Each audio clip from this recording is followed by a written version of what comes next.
Hello lovely, and welcome to the first official recorded video of 2024. I hope your year is off to an amazing start. Mine is off to a pretty good start, and this year I am determined to make it my best year yet. So today I thought I could go through some of my planning routines that I am going to implement for 2024 to make it, like I said, my best year ever. So we are going to be talking about all of 2024 planning and goal setting. So speaking of achieving your goals, that brings me to today's sponsor, BetterHelp. Thank you, BetterHelp, so much for sponsoring this portion of today's video. One of my biggest and most important goals this year is going to be managing my mental health. As you may know, I'm going back on a trying to conceive journey, and this is going to be year 4 that we have been trying to conceive. So needless to say, this journey has not been easy or kind to me, but with the help of my therapist, we have been able to get through it, and as you can see, I am doing just fine on this journey and am even willing to continue it. I am super excited, like I said, to be partnering today with BetterHelp so that hopefully one of their therapists can help you with your goals too. A therapist can help you by setting SMART goals with you. These are specific, measurable, attainable, relevant, and time-bound goals that can set you up for success. BetterHelp makes starting therapy easier and much less intimidating for a lot of people. BetterHelp lets you have therapy sessions as a phone call, a video chat, or even messaging. Whatever is the most comfortable version of therapy for you. BetterHelp can match you with over 30,000 therapists in their network, and these are based on your needs, preferences, and location, which gives you access to a wide range of experts that may be available in your area. To get started, fill out a questionnaire that will ask you questions about what challenges you're going through and what kind of therapist you'd like. And then BetterHelp can match you with a therapist to help you. You'll be matched with a therapist in most cases within 48 hours. You can schedule therapy sessions at a time that's convenient for you. And if you feel like the therapist isn't a good fit, you can switch therapist with a click of a button in your settings at no additional cost. This is a favorite feature for a lot of people because you don't have to break up with your therapist. You're just clicking a button and trying somebody else that might be a better fit for you. I know for me personally, I had to go through a couple different therapists to find the one that best suited me.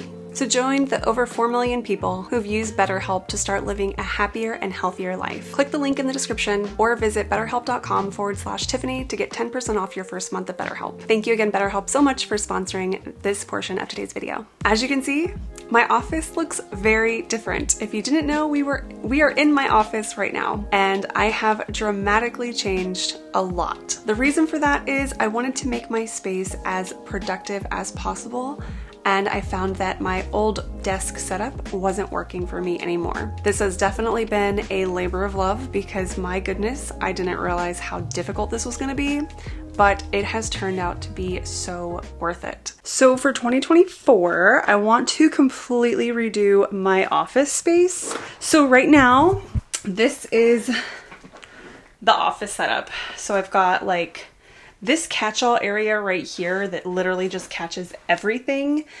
A little plant where I dock my computer. I've got my workstation, the 2-layer that does rise, the desk riser. I've got this whole corner over here that really serves as just a landing place. Honestly, I just put stuff here whenever I don't want to deal with it, food, whatever, plates, come over here and just live here. And then I have this area over here that I really wanted to use for content creation, but the layers are different heights. And so I was already leaning into this side and I found myself even more on this side. So it didn't really work out the way I was planning.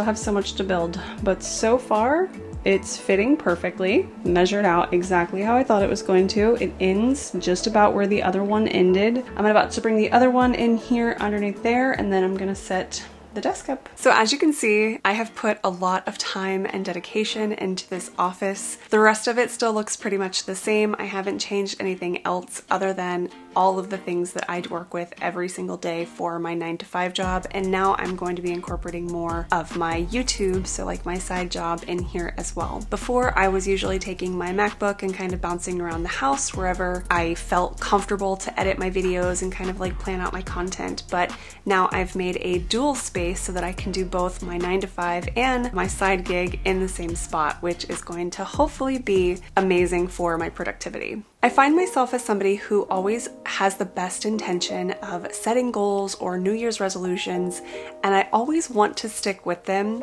but for whatever case, I find that I usually make some goals, or I get a planner or a journal or a notebook or just anything to like plan out my life at the start of the new year. Like a lot of people, I just don't keep up with it. I don't keep following through with it. So this year I have incorporated a few new ways that I'm going to use to try to better plan out my year and stick with it this time. So by now I'm sure you're familiar with what a paper planner looks like and what purpose it serves. I always end up buying a paper planner, and then like I said, I will use the first couple of months, maybe even just the first month, plan out my stuff, and then I just kind of fall off and I don't use it anymore. I did go ahead and buy a new paper planner because I am going to be determined this year to start using this planner in its entirety of what it's supposed to be used for. So for me, I use a couple different ways of planning already that works best for me. So one of the ways I plan all of my like doctor's appointments, or if you know, our termite guy is coming over, or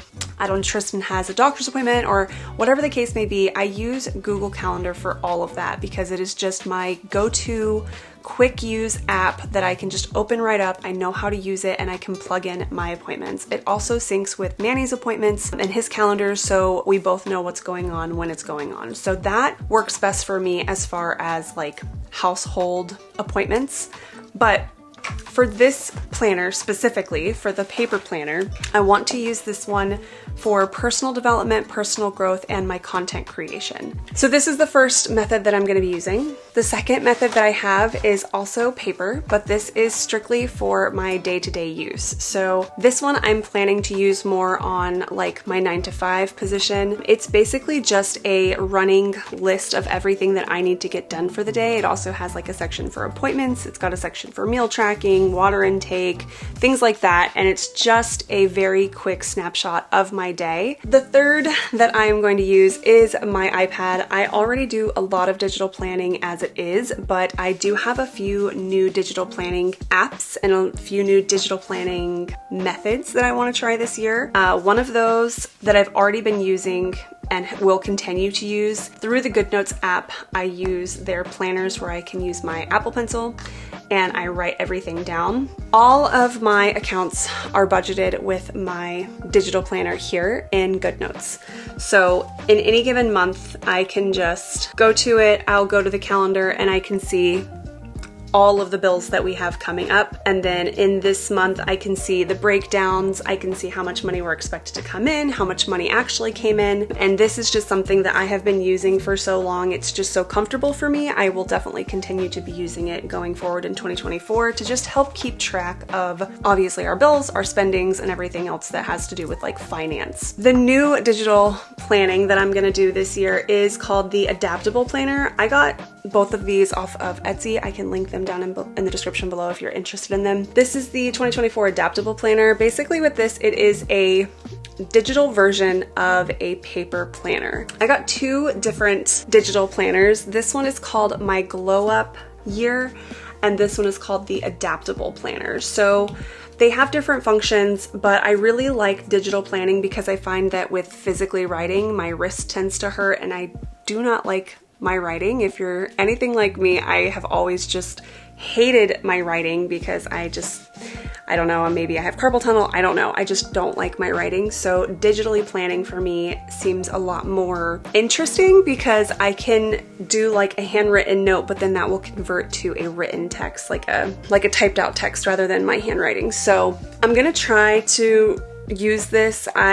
Like I said, this is one of those things where I have like the best intention of using it. I buy it and then I just don't use it because I'm already used to using the methods that I've used before, but this is something that I want to try to use. And the last thing that I'm going to use this year as far as planning goes is going to be on my laptop, on my computer. I have a couple of new spreadsheets that I'm going to use and I'm actually really excited about them. So let me show you what those look like. So like the Etsy digital planners, I will link these down below because I really like them. They're really simple to use and seems like something that I can just very easily incorporate to the routine that I already have established for myself. So if you're interested in anything, I will link everything down below. So the first one is my financial spreadsheet.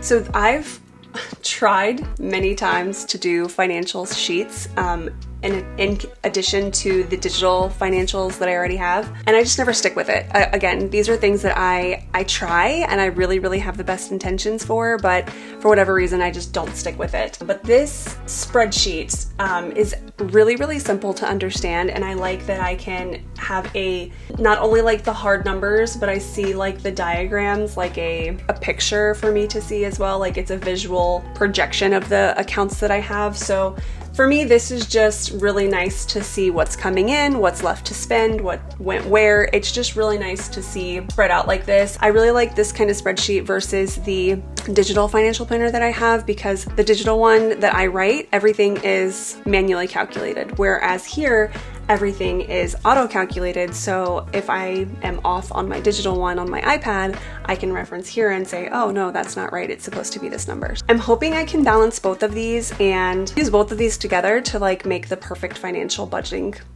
process ever. The other one is also on Google Sheets, and this is a goals tracker. So this is just a very simple goals tracker, and I wanted something that I could just literally look at it like this in the spread and just see it laid out for me month for month. And this one also has a visual representation of the goals that you set and then the goals that you meet. I am definitely still brainstorming goals for 2024. We are going into the third week, but I am one to not rush myself. I also think that a goal doesn't have to be something that you set at the beginning of the week or at the beginning of the month. You can set a goal for yourself at any time. So that's kind of why I'm giving myself grace with that and not pushing myself so hard to like set everything at the beginning of the month. I think these are some things that I'm going to be using this year to, like I said, really help myself just understand my goals and achieve them better, because like I said, I have always been the one that wants to set goals and then